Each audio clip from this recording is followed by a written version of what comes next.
All right, in this video, we're going to go through the quotient rule practice and basically just do a couple of examples from that. All right, oh gosh, it wants us to simplify it. Okay, this might be a little harder than I thought.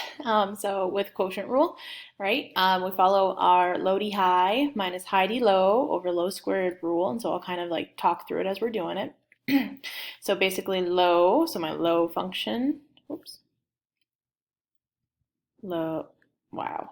Low d high, the derivative of my upper function or my high function, the derivative of x is just 1, minus high, my high function, d low, the derivative of my lower function, derivative of 5 is 0, derivative of negative 4x cubed would be negative 12x squared, lovely, all over low squared, 5 minus 4, 5 minus 4x cubed squared. There we go.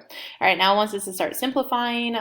So that's just 5 minus 4x cubed, and then this will be positive 12x cubed all over 5 minus 4x cubed squared.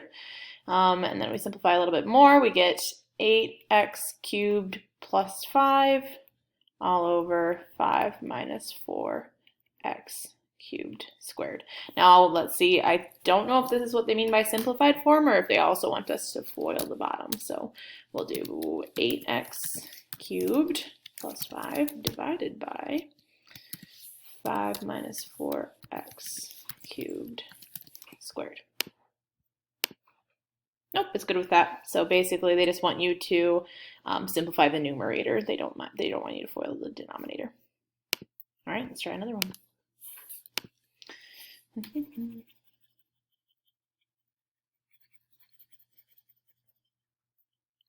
All right, for this one, we still follow our same rule. So low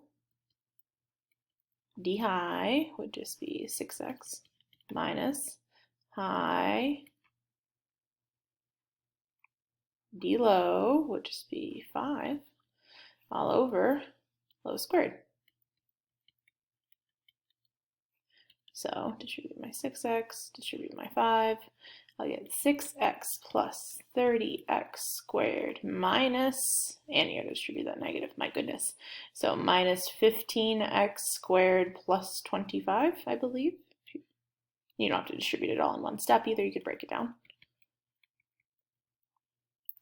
All right, so then we have 15x squared plus 6x plus 25 all over 1 plus 5x squared.